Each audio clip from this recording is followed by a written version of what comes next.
안녕하세요. 구수한 이야기를 담은 친구 같은 성주 방송 92.7MHz 손정자의 두리치기에서 오늘은 성령 수술 유래는 전쟁과 범죄 처벌로 절단된 신체 부위 복원을 위하였다에 대해서 말씀드리려고 합니다.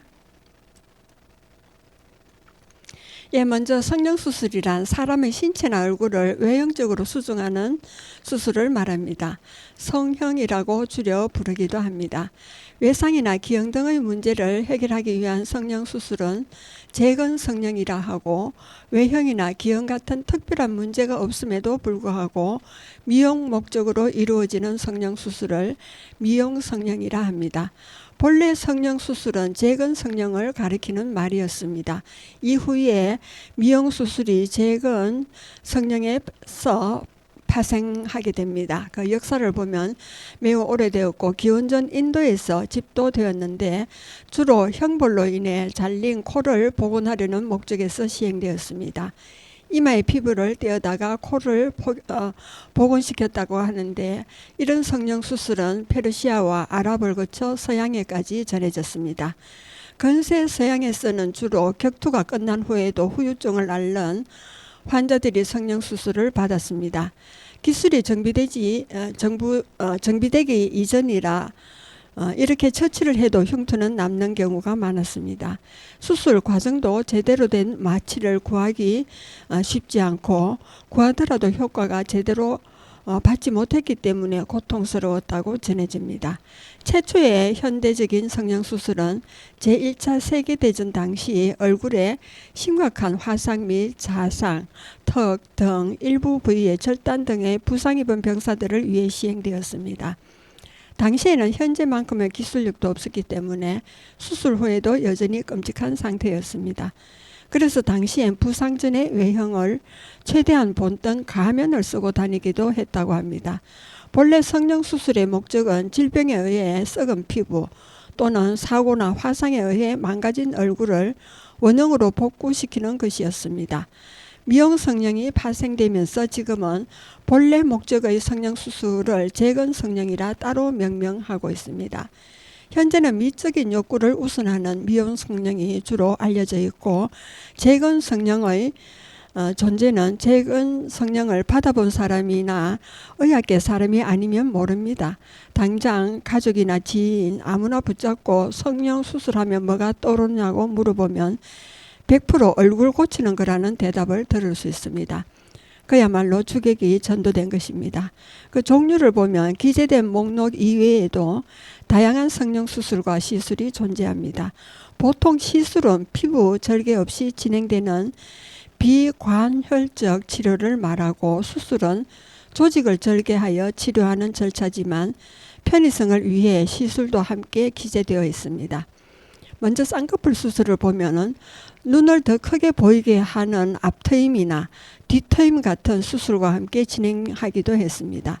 그리고 코 성형은 콧볼 축소나 매부리 코, 덜창코 성형이 있고요. 그 다음 필러 수술은 필러를 채워 넣는 것으로 애교살이나 턱, 코 등의 범위가 넓습니다. 그리고 보톡스가 있습니다. 안면 윤곽설, 그러니까 사각턱 수술을 말합니다. 그리고 가슴 성형은 지방 흡입 수술을 말하고요. 이마 축소술은 보통 넓은 이마가 모공 이식으로도 해결할 수 없을 때 진행하며, 이마를 절개한 후 머리카락이 있는 두피를 끌어당기는 방법으로 합니다. 그리고 성형외과 외의 수술입니다. 산부인과나 비뇨의학과에 관계되는 이야기입니다. 성전환 수술 중 외부 성기 수술이 있습니다. 수술의 원리나 역사는 성형외과학이 맞으며, 이를 시행하는 외과의들의 상당수도 성형외과 전공이긴 하지만 원리나 서로 연계되는 다단계 수술 과정입니다. 그리고 사후 관리의 여러 요인 덕에 다양한 진료과의 협진이 반드시 필요한 이 수술은 성형외과 못지않게 산부인과, 비뇨기과 전문의들도 많이 시행하고 있습니다. 워낙 난이도가 높은 데다 다년간의 경험이 축적되어야 하는 수술이라 외국의 유명 전문의가 연수 과정을 모집하면 성형외과 못지않게 산부인과, 비뇨기과 전문의들도 많이 연수를 오간다고 합니다. 일단 공부를 다방면으로 오랫동안 많이 해야 하는 분야라서 산부인과는 지일수술, 비뇨기과는 음경수술만 한다는 선입견은 무의미한 편입니다. 성형외과에서도 이 수술에 관심을 갖는 사람이 적어서 대개는 배우겠다고 하면 일단 쌍수를 들고 환영합니다. 예를 들면 동유럽에서 음경 재건 수술로 정평이 난 세르비아의 미로슬라프 조르제비치 박사는 비뇨기과 전문의입니다. 미국의 유명 외과의인 마시 바워스 박사는 산부인과 전문의입니다.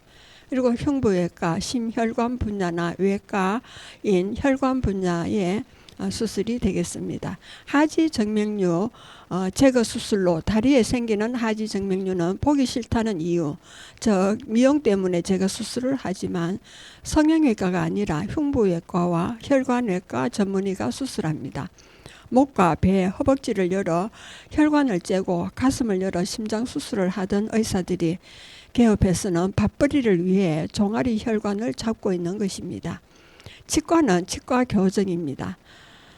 치아 교정입니다. 연예인과 일반인 할 것 없이 흔히 하는 치아 교정의 경우는 미용 효과가 큼에도 단순하게 치아 교정만 할 경우는 그 자체만은 당연히 성형수술이 아닙니다. 그러나 치아 교정의 치료 특성상 맞지 않는 치아의 원인이 턱 관절에 있는 경우가 많습니다. 치아 교정을 제대로 하기 위해서는 발치나 양악수술, 이나 안면 윤곽술이 필요한 경우가 많기 때문에 치아 교정과 턱 수술을 같이 하는 경우가 있습니다. 때문에 치아 교정을 동반한 턱 수술의 경우 부정적인 의미로 보는 사람은 많이 없습니다. 단순 미용 목적이 아닌 정말 건강의 문제로 하는 사람의 비중이 높기 때문에 더더욱 그렇습니다. 2016년에 들어서 치과 의사도 안면 보톡스 시술에 이어 얼굴 부위의 주름이나 잡티 제거를 위한 레이저 시술을 할 수 있다는 대법원 판단이 나오므로 치과에서도 각종 미용 수술이 가능하게 되었습니다. 그리고 피부과입니다. 피부 리프팅입니다. 피하에 있는 콜라겐의 분비를 유도하여 피부를 수축시켜 당겨주는 수술을 말합니다. 프락셀은 레이저를 피부에 조사해 박피하는 방법입니다. 의약품으로 개선시키기 힘든 피부 상태를 위한 미용 시술의 대표적인 브랜드명입니다. 미국의 솔타 메디칼사의 고유 브랜드명이나 일반 명사화된 이름으로 정식 명칭은 프락셔널 레이저입니다. 지방 분해 주사가 있습니다. 다이어트와 운동을 통해서 지방이 매우 더디게 빠지거나 피하에 셀룰라이트, 변성 지방이 형성되거나 지방 감량이 거의 이루어지지 않는 부위에 약물 또는 가스를 주입해 셀룰라이트를 녹이고 지방 조직의 수축과 림프구의 순환을 유도하여 해당 부위의 지방 감량을 촉진시키는 주사 방법을 말합니다. 부작용과 주의사항입니다. 성형의학이 크게 발전하여 과거에 비해 부작용이 많이 줄었다고 하지만 성형수술은 여전히 부작용의 위험을 안고 있습니다. 특정 부위의 외형적, 기능적 장애에서부터 최악의 경우 식물인간이 되거나 사망하는 경우도 있습니다. 성형수술을 생각하고 있다면 필수적으로 수술의 부작용과 병원 정보를 확인해 두는 것이 좋습니다. 성형수술별 부작용입니다. 의료사고를 말하는 의료사고가 생길 수가 있습니다. 성형수술은 수술이니만큼 의료사고의 위험을 지니고 있습니다. 마취 과정에서 발생하는 의료사고의 가능성도 존재하고요.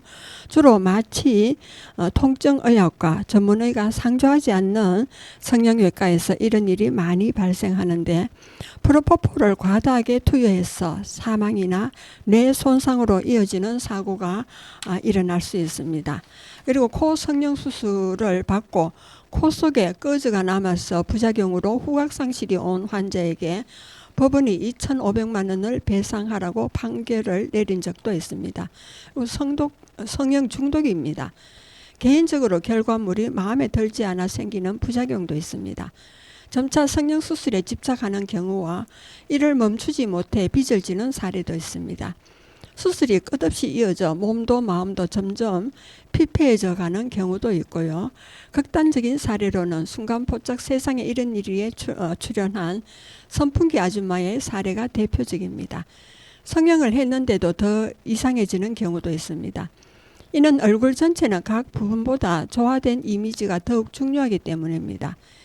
이목구비 중 제일 돋보이는 부분에서 시선을 떨어뜨려 놓으니 보기에 좋지 않아진다는 이야기입니다. 또는 수술하는 본인 입장에서는 얼굴의 단점이라고 생각한 것이 개성이었을 가능성도 있습니다. 어느 경우든 이목구비 중에서 특히 코를 잘못 건드리면 부작용이 심각합니다.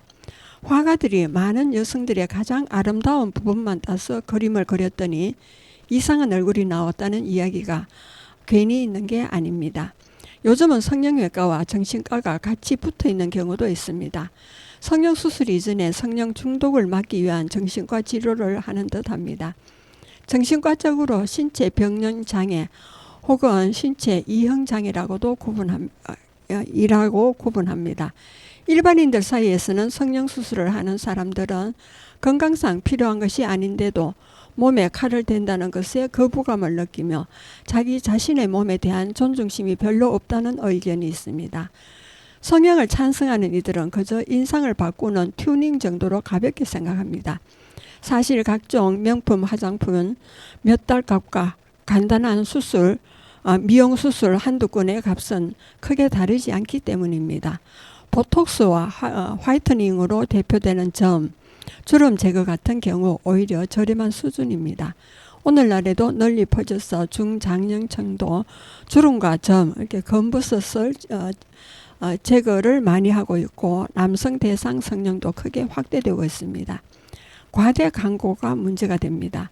현대 미용 수술은 제대로 그 개념이 확립된 지 30년이 채 안 됐기 때문에 추후 우리가 모르는 알려지지 않는 부작용들이 얼마든지 발생할 확률이 존재합니다.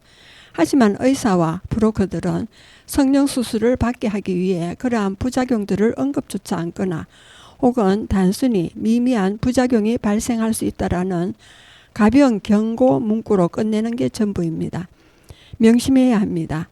성형외과 광고에서 흔히 보여주는 비포와 애프터 모델 사진들도 굉장히 성형이 잘 된 케이스들만 모아놓은 사진들입니다.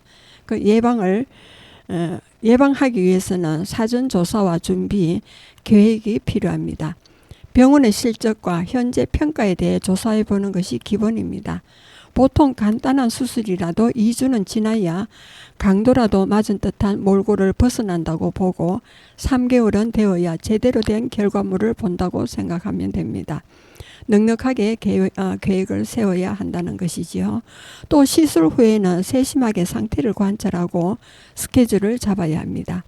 예를 들어 병원 광고에서는 금방 붓기와 멍이 빠지고 효과가 나타난다고 하지만 일반적인 것은 아니므로 3일 만에 일상복귀나 일주일 후 효과를 확인하는 이런 말을 믿지 말고 수술 후 스케줄을 반드시 잡아둬야 합니다. 한편 성형외과 의사들이 수술 전 부작용에 대해 설명을 할 때는 나중을 대비해서 사전에 녹음을 해두어야 합니다. 차후 의료소송이 어떻게 진행될지 모르기 때문이지요. 하지만 가장 좋은 건 성형을 하기 전에 반드시 철저한 사전조사와 공부를 해두는 것입니다. 나이가 어리거나 성장기라면 성형수술에 극도로 유의해야 합니다. 웬만하면 성장이 거의 다 끝난 성인기에 성형수술을 하는 것이 권장되고 있습니다. 그 여담을 보면 재건 성형 등 극히 일부 예외를 제외하면 의료보험 처리가 되지 않는지라 상업적인 홍보가 활발히 이루어지는 의료시술 중 하나입니다.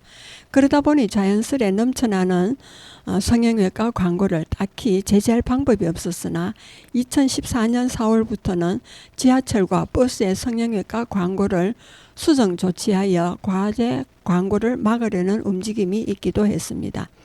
여자들의 경우에 미용 목적으로 성형수술을 할 때 대체로 눈 주위 성형부터 시작하는 편입니다. 지금처럼 성형수술이 대중화되지 않았던 2000년 이전에도 쌍꺼풀 수술만은 성행했을 정도였습니다. 그리고 성형 사실을 밝히는 것을 꺼리는 사람들은 이를 우회적으로 눈만 살짝 찝었다고 말하는 게 흔했습니다. 반면에 남자의 경우는 주로 코부터 성형하는 편입니다.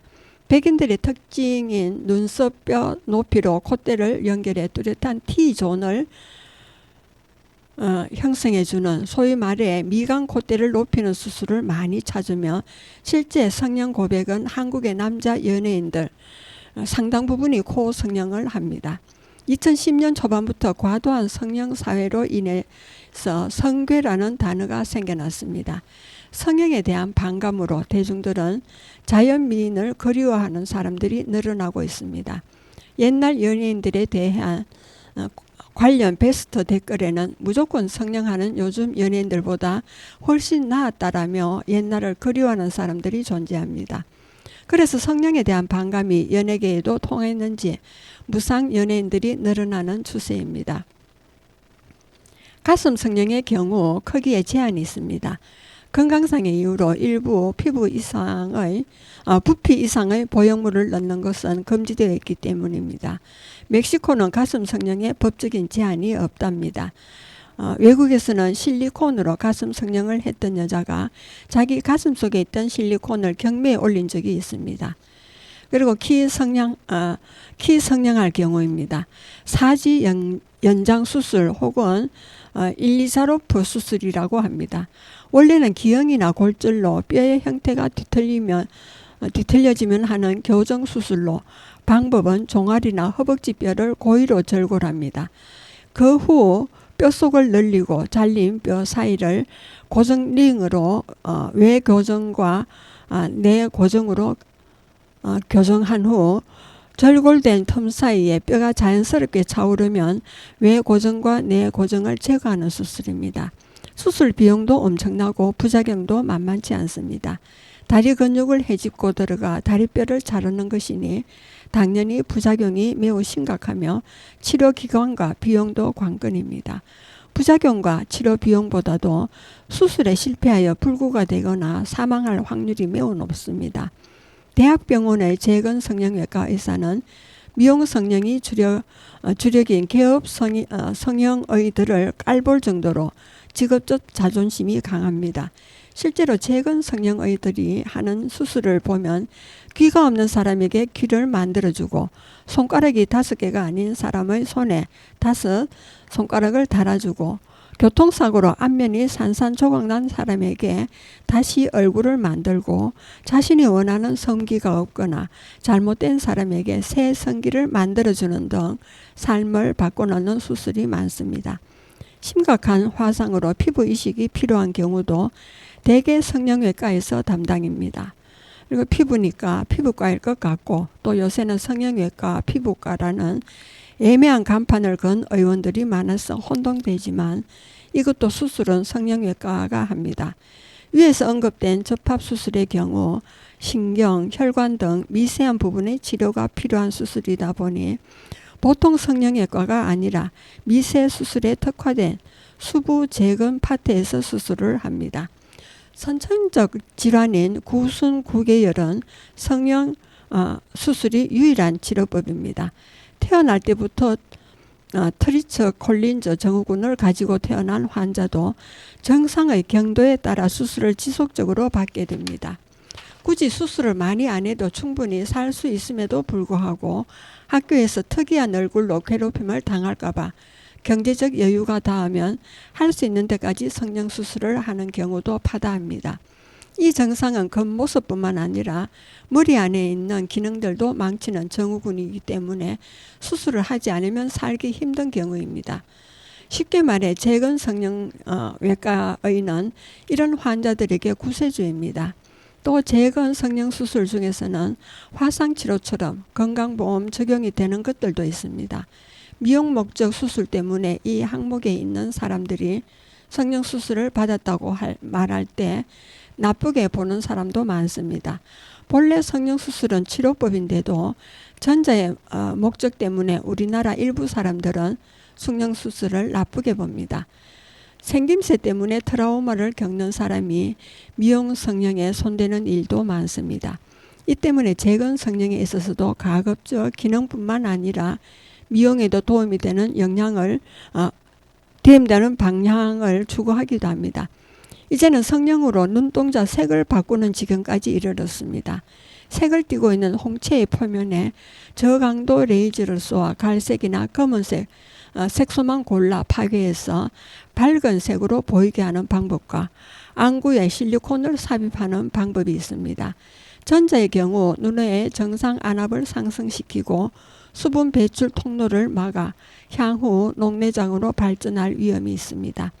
후에도 백내장 등의 부작용을 유발하여 심한 경우 실명까지 올 수 있는 시술법입니다.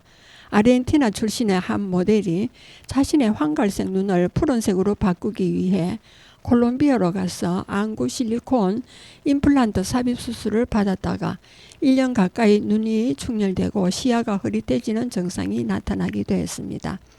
의사의 권유로 눈에 삽입한 실리콘을 제거하기는 했으나 결국 백내장이 생기고 끝내 시력을 잃은 사례가 있습니다. 위기탈출 넘버1 방송분에서는 성형 수술의 부작용 위험성을 방영하기도 했습니다. 이 방영분에서 마이클 잭슨의 성형 수술 실패 사진을 보여주기도, 또 연예인의 성형을 했느냐 안 했느냐의 판가름으로 학창시절 사진을 비교하기도 대조하는 문화가 있습니다. 그러나 10대 시절 성형을 하는 경우도 많아지고 있고, 특히 초등학생부터 성형을 하는 케이스도 늘고 있습니다. 국제미용-성형외과 학회가 2021년 기준 인구 1000명당 성형 건수가 가장 높은 국가가 8.9명을 기록한 한국이라고 언급했습니다. 아르헨티나나 브라질이 각각 8.81과 7.62명으로 2위, 3위를 기록했고요. 미국은 5.91명으로 6위를 차지하고, 한국과 같은 동아시아지만 일본과 대만은 10위권 이하로, 일본은 2.13으로 14위를, 대만은 1.34로 18위를 기록했습니다. 예, 여러분은 지금 성주 FM 92.7MHz에서 손정자의 두루치기를 듣고 계십니다. 잠시 쉬었다 가겠습니다. 정동원의 여백이 되겠습니다.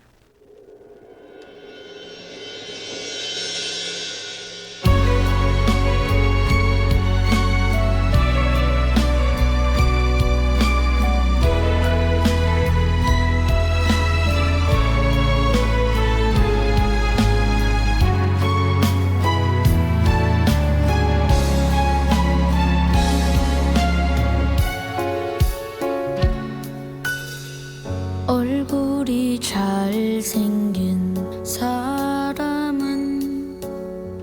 늙어가는 게 슬프겠지. 아무리 화려한 옷을 입어도 저녁이면 벗게 되니까. 내 손에 주름이 길고 긴 내 인생의 훈장이고, 마음에 주름이 있는 건 버리지 못한 욕심의 흔적.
예, 계속하겠습니다.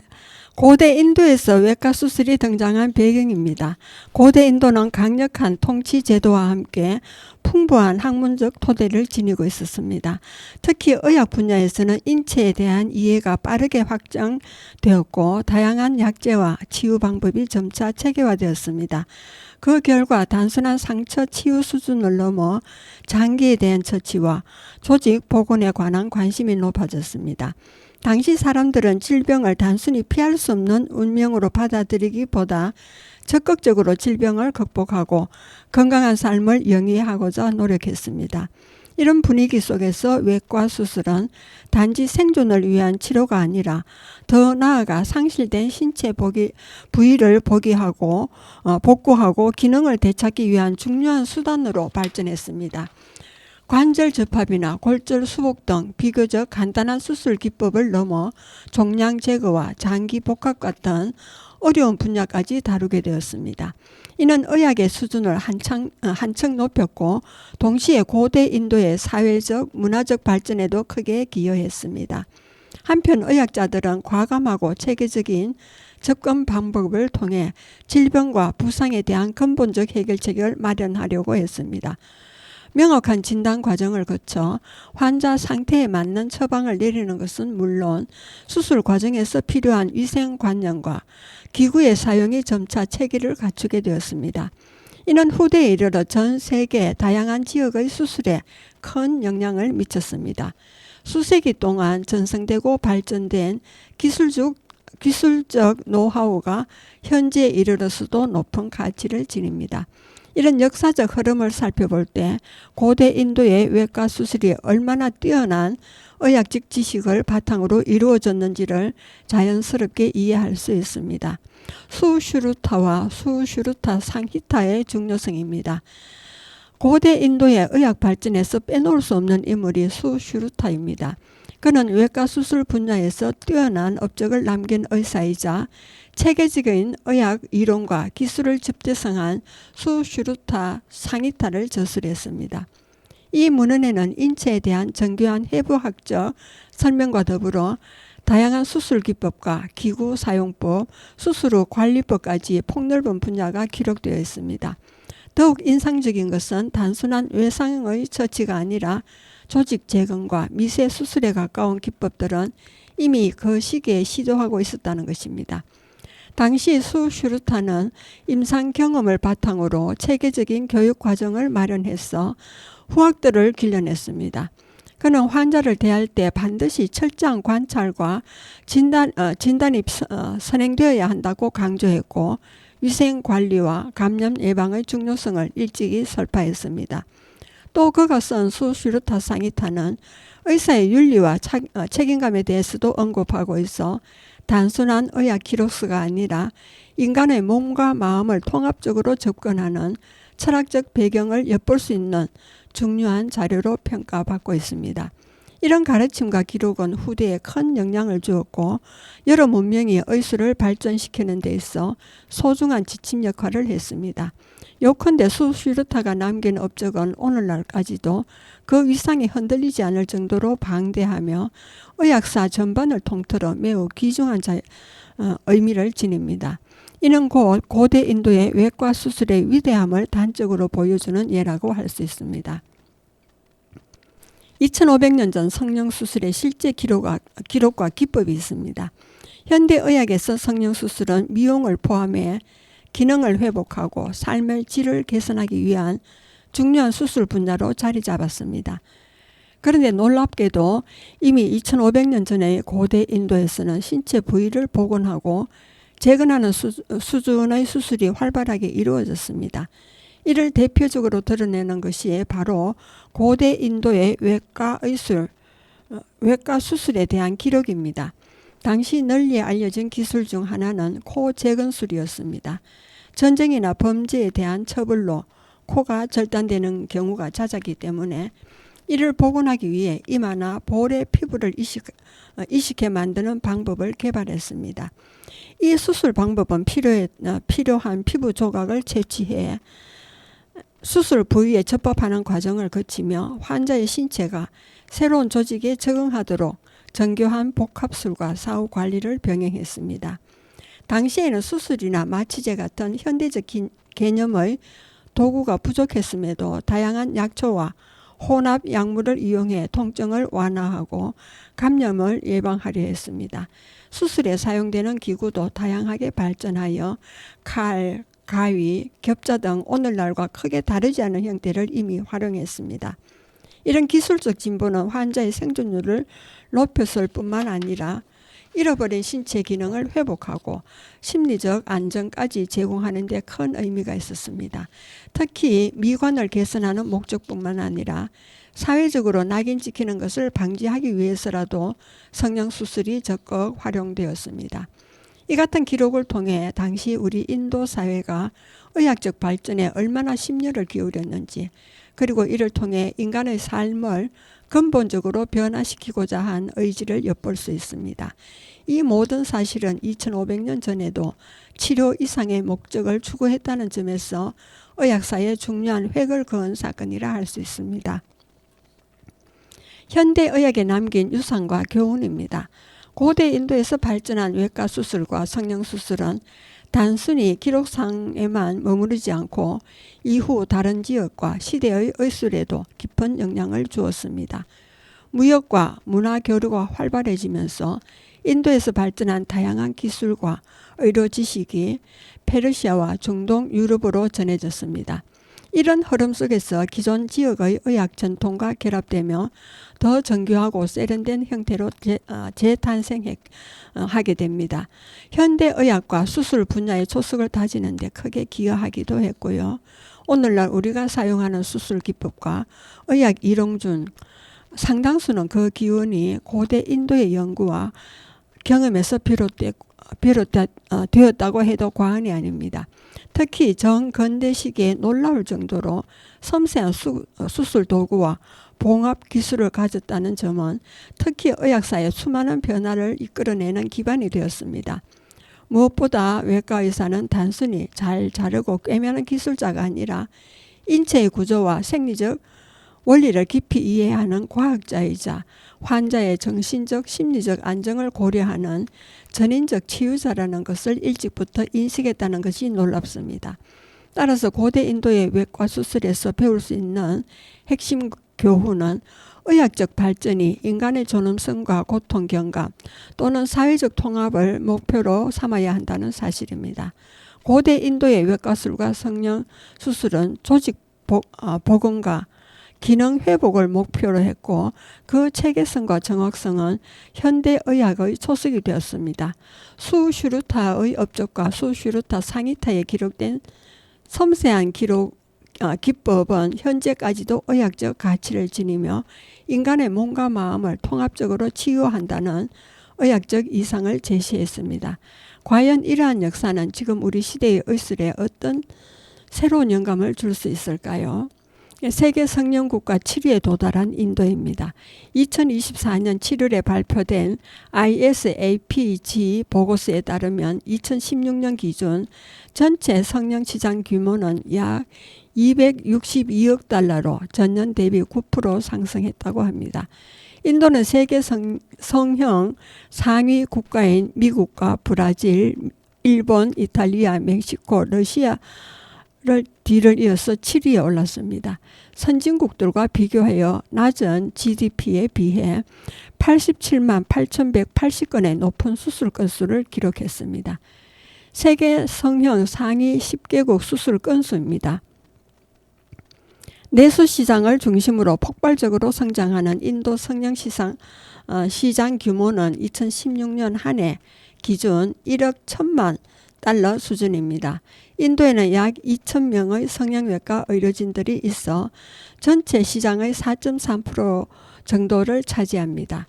성장 배경은 경제 성장과 도시화 진행으로 중산층이 증가함에 따라 높은 가처분 소득과 잘 보여야 한다는 사회적 압력이 성형 수요 확대에 영향을 미쳤습니다. 위험한 수술로 구분되던 과거와는 달리 높은 기술력과 낮은 부작용으로 성령에 대한 인식 변화가 있었습니다. 저렴한 수술 비용으로 메디칼 투리즘으로 자리매김하며 외국인들의 수요도 꾸준히 증가했습니다. 시장 동향을 보면 현재 언론에 따르면 성령 수술에 대한 꾸준한 수요 증가로 인도 성령 의료기기 시장 규모는 2018년 약 10억 달러로 앞으로 5년간 평균 8.2%의 성장을 보이고 2023년에는 15억 달러에 도달할 전망이라고 했습니다. 인도 내에서 체중 감량 및 노화 방지 수술을 하고 있습니다. 수술이 유행하고 있습니다. 비만율 증가로 남성들의 유방 축소 수술이 급증하고 리프팅이나 복부 및 유방 축소 등 체중 감량을 위한 수술을 선택하는 이들이 늘어나고 있습니다. 과체중과 비만율에 따른 사회적 관심이 증가해 앞으로도 체중 감량을 위한 수술은 높은 수요를 보일 것으로 예상하고 있습니다. 최근 인도 남성들에게 브로톡스라는 신조어가 등장하는 등 보톡스 수술에 대한 인기가 높아지고 있습니다. 안티에이징의 의료 관광 산업이 활발해지고 있습니다. 인도인들의 피부 미용에 대한 높은 관심으로 주름 개선과 보톡스 수술 등 노화 방지 수술이 증가할 것으로 기대하고 있습니다. 그 시사점은 타 국가들과 비교해서 성형 수술 비용 대비 가치가 높아져 잠재력 높은 시장으로 유지될 전망입니다. 외과와 비외과적 수술 비용이 미국, 영국, 태국, 싱가포르와 비교했을 때 훨씬 저렴함을 알 수 있습니다. 그 유형별 국가별 성형 수술 비용에 대해서 한번 말씀드리겠습니다. 유방 확대에 대한 겁니다. 미국은 9,000불이 들고 영국은 7,500불, 태국은 3,500불, 싱가포르는 4,000불이 들고 인도는 2,700불이 듭니다. 그리고 피부 찰상법입니다. 미국은 4,500불이 들고 영국은 3,500불, 싱가포르는 650불, 태국은 550불, 인도는 425불이 듭니다. 그리고 주름 제거는 미국은 8,000불이 들고 영국은 6,500불, 그리고 싱가포르는 4,000불, 태국은 3,500불, 인도는 2,700불이 됩니다. 그리고 코 성형은 미국은 6,000불이 들고 영국은 4,500불, 싱가포르는 3,000불, 태국은 2,500불, 인도는 1,800불이 됩니다. 그리고 지방 흡입술입니다. 미국은 5,000불이고 영국은 4,000불, 그리고 싱가포르는 2,500불이고 태국은 2,000불입니다. 그리고 인도는 1,500불이고요. 예, 여러분은 지금 성주 FM 92.7MHz에서 손정자의 두루치기를 듣고 계십니다. 잠시 쉬었다 가겠습니다. 나린의 진짜 예쁜 모습이 되겠습니다.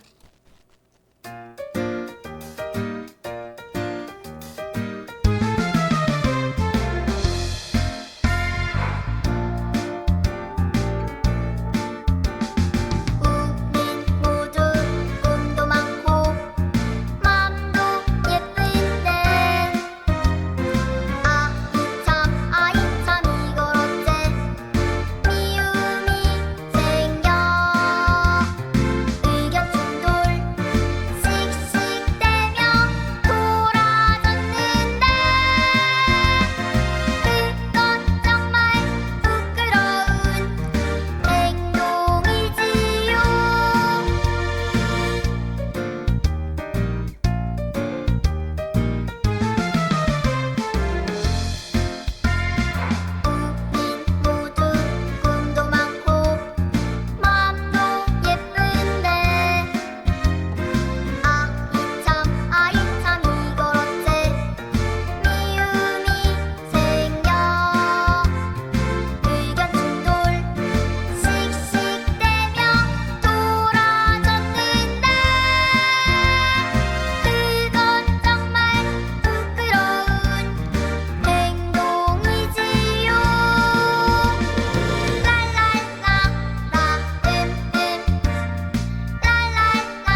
예, 계속하겠습니다.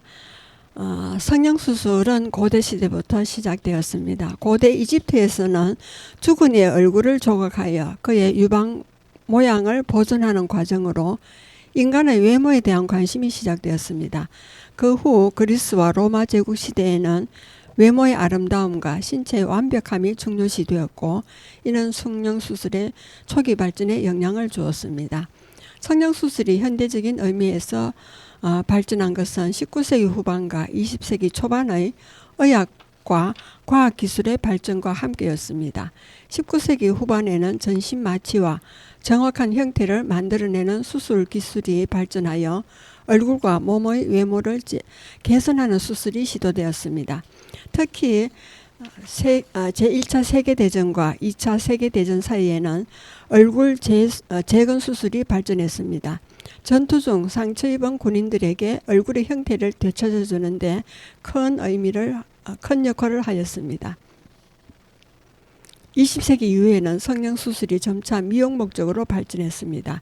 특히 1950년대 이후 미국에서는 헐리우드 스타들의 외모에 대한 대중적인 관심이 높아지면서 성형수술이 대중화되었습니다.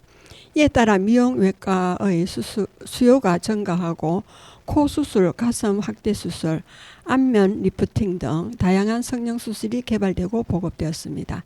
1960년대 이후에는 성형수술 기술이 더욱 발전하고 안정성이 높아졌습니다. 특히 현대 성형수술은 현대의학 기술과 과학기술의 발전을 토대로 정교한 수술 기술과 재료를 사용하여 신체의 외모를 개선하는 것에 중점을 두고 있습니다. 성형수술은 미용적 목적뿐만 아니라 안면 특성의 개선과 외모의 변형으로 인한 정신적인 부담 해소 등 다양한 이유로 수행됩니다. 또 현대 사회에서는 외모의 중요성이 더욱 부각되면서 성형수술의 수요가 더욱 증가하겠습니다. 사회적인 압력과 대중매체의 영향, 개인의 자아개발에 대한 관심이 성형수술 수요의 증가에 영향을 미치고 있습니다. 또 성형수술 기술의 발전으로 수술 후의 회복기간이 짧아지고 자연스러운 결과를 얻을 수 있는 기술도 발전하고 있어 더욱 많은 사람들이 성형수술을 시도하고 있습니다. 그러나 성형수술에는 여러 가지 위험이 존재하며 개인의 신체에 대한 이해와 충분한 정보를 바탕으로 소중한 결정이 필요합니다. 신중한 결정이 필요합니다. 또 성형수술은 외모를 개선하는 것뿐만 아니라 심리적인 변화를 일으킬 수도 있기 때문에 전문적인 상담과 심리적 지원이 필요할 수 있습니다. 성형수술은 개인의 선택이지만 안전하고 신중한 접근이 중요합니다. 오늘날의 성형수술은 1차 세계대전 때 헤럴드 길리스가 런던의 올드숏 국군병원에서 부상자들의 얼굴 상처를 치료하면서 시작되었다고 합니다. 전쟁이 끝난 뒤 외과 의사들은 멀쩡하지만 못생긴 코를 아름다운 코로 바꾸는데도 같은 기술을 사용할 수 있음을 깨달았습니다. 물론 병들고 다친 사람들에게 성형수술이 계속 도움이 되었지만 시간이 갈수록 건강한 사람들의 외모 향상으로 관심이 집중되었습니다. 해외를 보면 우리나라와 달리 해외 연예인은 자연스럽게 늙어가서 보기 좋다는 이야기를 하는 사람이 많은데 실제로 전혀 그렇지 않았습니다. 성형의 역사는 외국이 더 오래되었고 유럽을 포함해서 현재 40대에서 60대가 된 유명 해외 연예인들 중 성형을 하고 보톡스를 맞아서 부자연스러워진 사람이 한둘이 아닙니다. 이는 해외 연예인과 우리나라 연예인이 주로 성형하는 부위가 다르다는 점과 주로 사진만으로 접해서 일어나는 착각으로 보입니다. 영미권에서 볼 때는 미국에서는 여성들이 가슴 성형을 많이 합니다. 남자친구나 남편이 자기 여친이나 아내한테 가슴 성형을 받으라고 종용하는 클리셰도 드라마나 영화에서 흔히 볼 수 있습니다. 코, 엉덩이, 입술 필러도 미국에서 특히 많이 이루어집니다. 성형수술이란 무엇인가? What is plastic surgery입니다. 성형수술이라는 용어는 그리스어로 플라스티코에서 유래했고 털을 만들다, 모양을 만들다라는 뜻입니다. 이는 플라스틱 재료 사용과는 무관하고 실제로 대부분의 성형수술에는 플라스틱이 사용되지 않습니다. 미용 성형수술은 외모를 개선하여 자부심과 자신감을 높이는 것을 목적으로 하며 재건 성형수술과는 구별됩니다. 안면 성형과 유방 확대나 축소, 지방 흡입, 턱, 코 성형이 대표적인 예가 되겠습니다. 성형수술의 심리적 동기입니다. 성형수술을 선택하는 이유는 다양한데요. 먼저 신체 이미지에 대한 불만족입니다. 외모에 대한 만족감이 없을 때 성형수술로 이어질 수 있습니다. 이는 체중 증가와 임신, 노화, 유전 등 다양한 요인에서 비롯됩니다. 그리고 낮은 자존감입니다. 자신감 향상을 위해 외모를 바꾸려는 욕구가 있을 수 있습니다. 그리고 사회적 압력입니다. 미디어와 소셜미디어의 영향으로 사회적 기준에 부합하기 위한 선택이 늘어나고 있다는 겁니다. 그리고 트라우마 또는 학대 경험 때문입니다. 외상 후 통제감 회복을 위한 선택일 수도 있고요. 다음으로는 불안 및 우울증입니다. 심리적 정상의 완화를 기대하며 성형수술을 선택하기도 합니다. 그리고 비현실적인 기대입니다. 외모 변화가 삶 전반을 바꿀 것이라는 기대는 위험합니다. 그리고 신체 이형장애와 성형 중독이 있습니다. 일부의 경우 성형수술 욕구는 신체 이형장애로 이어질 수 있습니다. 이런 환자는 자신의 외모 결점을 지나치게 인식하고 이를 교정하기 위해 지속적으로 수술을 원합니다. 이런 성향은 점차 성형 중독으로 발전할 수 있고 이는 다음과 같은 문제로 연결됩니다. 외모에 대한 집착과 사회적 고립, 지속적인 심리적 불안, 그리고 만족하지 못한 수술 결과입니다. 성형 중독자는 시술 후에도 만족하지 못하고 추가 수술을 원하게 됩니다. 이는 심각한 정신건강 문제로 이어질 수 있고요. 자세한 정신건강의 진단과 이해는 정신건강을 위한 심리진단 시리즈 편을 참고하면 도움이 되겠습니다. 그리고 성형 중독의 예방과 치료입니다. 성형외과 의사와 정신건강 전문의의 협력은 필수적입니다. 성형외과 의사는 수술 전 환자의 심리 상태를 면밀히 평가해야 하고 필요한 경우 심리 상담이나 정신과적 치료를 권유해야 합니다. 성형 중독 치료는 다음을 포함합니다. 인지 행동 치료와 약물 치료, 심층 심리 상담, 그리고 사회적 지원 체계 구축이 있으며 심각한 경우 수술 자체를 제한하거나 중단하는 것이 필요할 수 있습니다. 그리고 성형수술 모두가 중독은 아닙니다. 모든 성형수술이 심리적 문제로 연결되는 것은 아니다는 뜻입니다. 일부 여성은 선천적 기형 교정이나 신체적 통증 완화의 의학적 목적으로 수술을 선택합니다. 성형수술은 철저한 자기 성찰과 충분한 정보에 기반한 결정을 통해 긍정적인 결과를 가져올 수 있습니다. 따라서 개인은 수술에 대한 자신의 동기를 명확히 인식하고 수술로 해결할 수 없는 문제를 수술로 덮으려 하지 않아야 합니다. 자기 이해와 심리적 준비가 성형수술의 성공을 좌우합니다. 가끔 TV를 통해 성형 중독으로 인해 본연의 얼굴을 상실한 여성을 볼 때가 있습니다. 저의 이질녀는 쌍둥이라 어릴 때 엄마와 외할머니 집을 오가며 키워졌습니다. 옛날이기 때문에 보온병에 우유 태워줄 뜨거운 물을 담아두었는데 보온병을 짚고 일어서면서 잠금이 풀려 좌측 팔에서 팔꿈치까지 보드라운 살갗에 화상을 입었습니다. 어릴 때는 피부 이식 수술을 받을 수 없다고 해서 기다렸습니다. 고등학교 다닐 때는 대학 입시 준비하느라 수술을 받지 못하고 있다가 대학에 입학한 뒤 수술을 받았지만 시간이 없어서 충분한 성형수술을 받을 수는 없었습니다. 다행인 것은 팔꿈치 위쪽이라 보이지 않지만 대신 소매가 없는 옷은 입지 못하고 있습니다. 잠시 실수로 평생 외모에 신경을 써야 하는 부담을 안고 산다는 것은 본인에게 부담이 됩니다. 진료가 표현을 하지는 않고 있지만 외손녀를 키우다 화상으로 다치게 한 것에 대한 미안함을 저의 어머니께서는 평생 가지고 살고 계십니다. 여러분은 지금까지 성주 FM 92.7MHz 손정자의 두루치기를 들으셨습니다. 마지막 음악을 듣겠습니다. 강지영의 인어공주가 되겠습니다.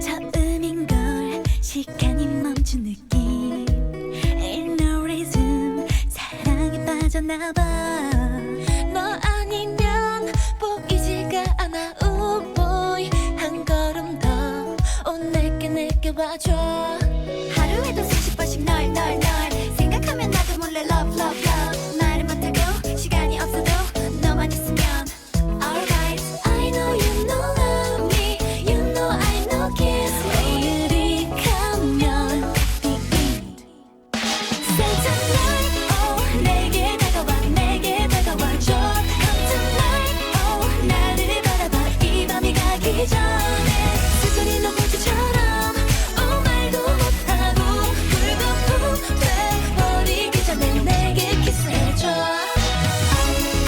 Kiss me oh kiss me Kiss me oh kiss 해줘 나 어쩌면 폭 빠질 것만 같아 Love is magic 마법에 걸렸나봐 너 아니면 날 구해줄 수 없어 boy 어서 빨리 내게 와줘 혼자 남게 된 밤 너에게 못한 말 차갑게 식어버린 방 안에서 연락만 기다리고 있었어 눈치도 참 없었어 애가 타도 몰라주는 너 Hey you I know you know love me You know I know kiss 내일이 오면 beat Say tonight oh 내게 다가와줘 Come tonight oh 나를 바라봐 이 밤이 가기 전에 슬픈 나무처럼 oh 말도 못하고 불거품 돼버리기 전에 내게 키스해줘 Kiss me oh kiss me Kiss me oh kiss 해줘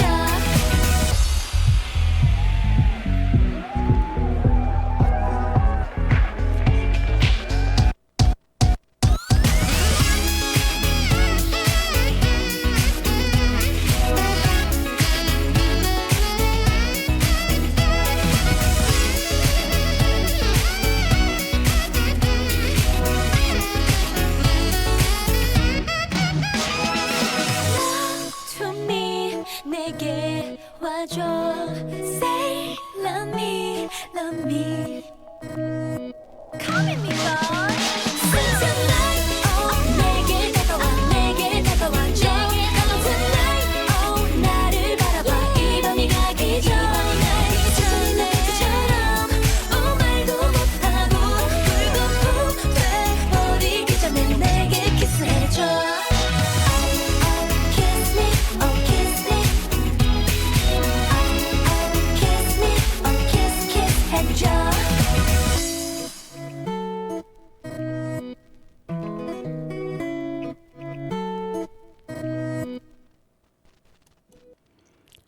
예, 이어서 다니엘이 저곳으로의 영화의 OST 인어공주가 되겠습니다.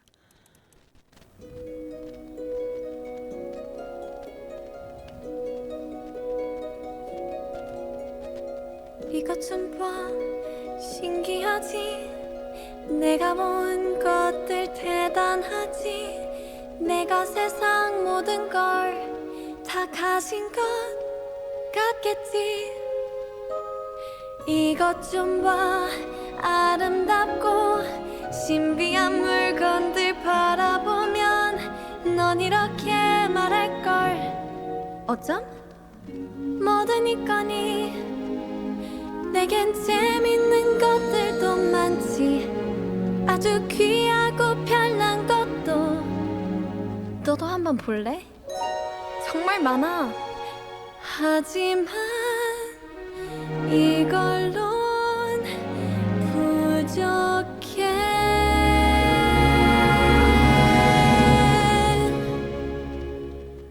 사람들이 사는 데는 어떨까 보고 싶어 춤을 추는 연인 걸어다니는 걸 뭐라고 불러? 다리 지느러미로는 멀리 못 가 다리가 없으면 춤도 못 춰 돌아다니는 곳을 뭐라 그러지? 거리 걷고 싶고 뛰고 싶어 저 태양 아래 어디서든 자유롭게 살고 싶어 저곳에서 저 밖으로 나가려면 어떻게 하나 햇빛 아래 모래 위에 눕고 싶어 그곳에선 이해할 걸 나같이 혼나지 않겠지 두 발 딛고 설 수 있게 해줄 거야 난 알고 싶어 세상 모든 걸 궁금한 모든 걸 묻고 싶어 대체 불이란 뭘까 뜨겁다는 건 언제일까 자유로운 세상 만날 수 있는 그날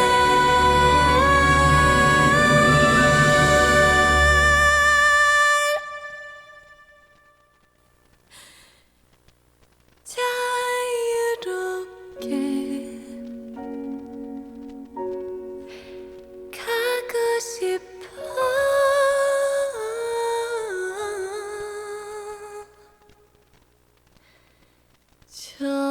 저곳으로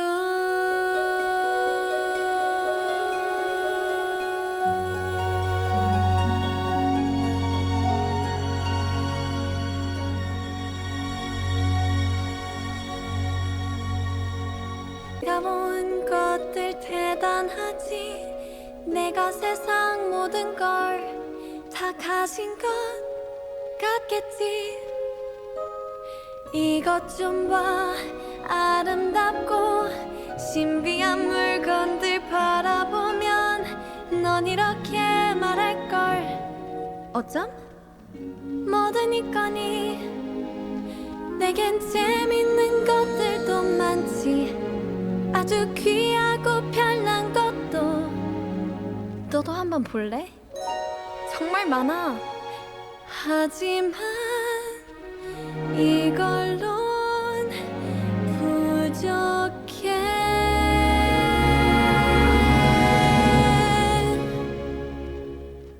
사람들이 사는 데는 어떨까 보고 싶어 춤을 추는 연인 걸어다니는 걸 뭐라고 불러?